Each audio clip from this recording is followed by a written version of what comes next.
It is hard to believe how stupid some people can be, defending even terrorists who would gladly kill them. Today in the New South Wales Parliament, in hearings into Jew hatred here, Jews from a hard left anti-Israel group called Jews Against the Occupation 48 claimed the Hamas terrorist group, which slaughtered 1,200 Jews on October 7, it wasn't a pack of Jew haters.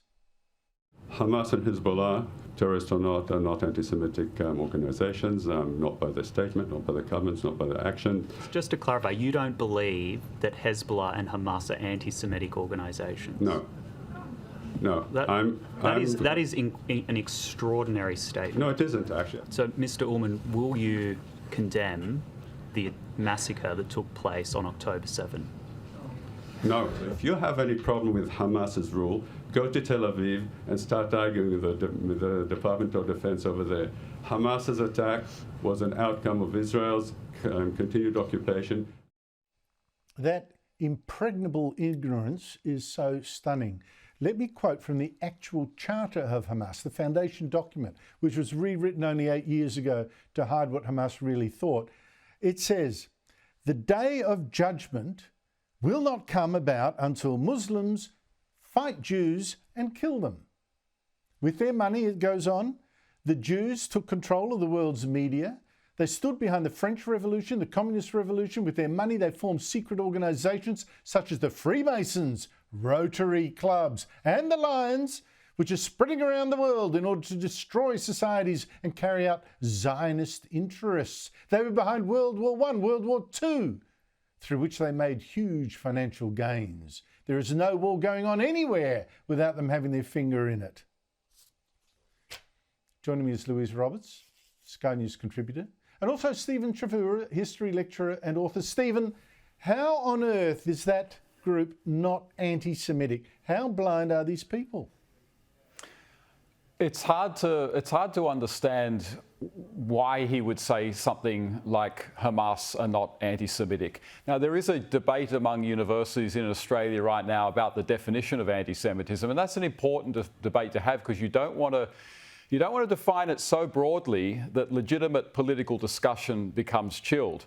But this group, Against the Occupation 48, they take one of the most extreme views of Israel, and their view is basically that Israel should not exist. And that was a view expressed only 3 days ago at Sydney University at a forum there. A guy literally said Israel has no right to exist. And so they are actually in favour of what's often called a one-state solution. But the one-state solution is basically the idea that the Israelis and the Palestinians all live together in a nice democratic state, which would mean that the Israelis would no longer have a military to protect them, which in effect would mean definite attempts to annihilate the Jews, because that's exactly what supporters of Hamas want. And the idea that the Jews should be annihilated is not a fringe view among Palestinians. So this group is just off the planet, and their actual agenda would almost certainly lead to attempts of genocide. Look, I really don't get these people. Louise, try to explain them to me.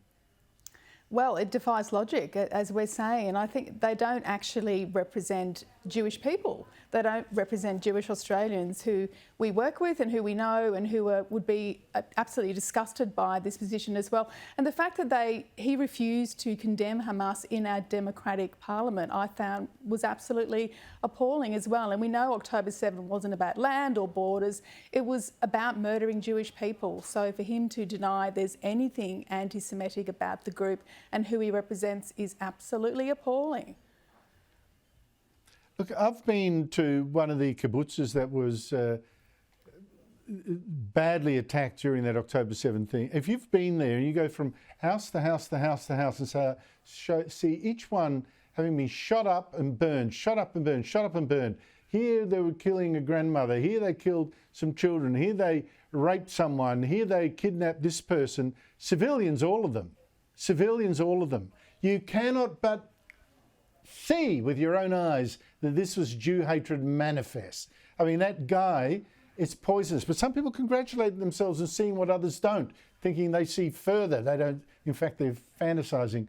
By the way, meanwhile, there's been an explosion, Stephen, in the number of people identifying as Aboriginal. Tens and tens of thousands more people in the census call themselves Aboriginal that can be explained by the birth rate. Does that surprise you when, for instance, the Victorian government now announces it is building social housing in Geelong and other centres around Victoria only for Aborigines? These are reserved for Aborigines. And when cheering them on is, for instance, the head of Aboriginal Housing Victoria, Darren Smith, who himself identifies as Aboriginal. Here he is. I think you can draw a line with early settlement, early colonisation, and the dispossession of people from country. And I think all of those things contribute to Aboriginal people losing their economy, losing their homes. Stephen, I've got no reason at all to doubt that Darren Smith has some Aboriginal ancestors as well as white ones. But does it surprise you that more and more Aboriginal activists now complain that many other people seem to identify as Aboriginal, queuing up for these goodies when there's no real evidence that they are what they say? Oh, that's right. And actually, when you look at many of the forms that people need to fill out in order to indicate Aboriginality, the proof required is often very flimsy. Often it's just a tick of a box or a signature from someone in the community. It might be a school principal, it might be a clergyman. I mean, it doesn't necessarily constitute hard proof for any of this. Now, from 1901 to 1966, the number of Australian Aborigines was pretty stable at about 80,000. Today, it's around about 800,000, and by about 2030, it's probably going to get to about 1 million. And as Gary Johns points out in his book, The Burden of Culture, it's really only about 20, maybe 25, 30% of Indigenous Australians who are actually really severely disadvantaged. The rest live roughly on parity with other Australians. And so what that means is everyone who identifies as Aboriginal in order to receive some benefits, but could actually probably get by without them, is actually taking from the finite resources, but taking from those who really do need it. And that's why these perverse incentives are so bad. I think because it's terrible. They rob from the most vulnerable people in this country. So true, so true. Louise, I'm sorry, I've left this a little short of time, this segment. We'll come and make that up to you next week, Louise Roberts and Stephen Trevura.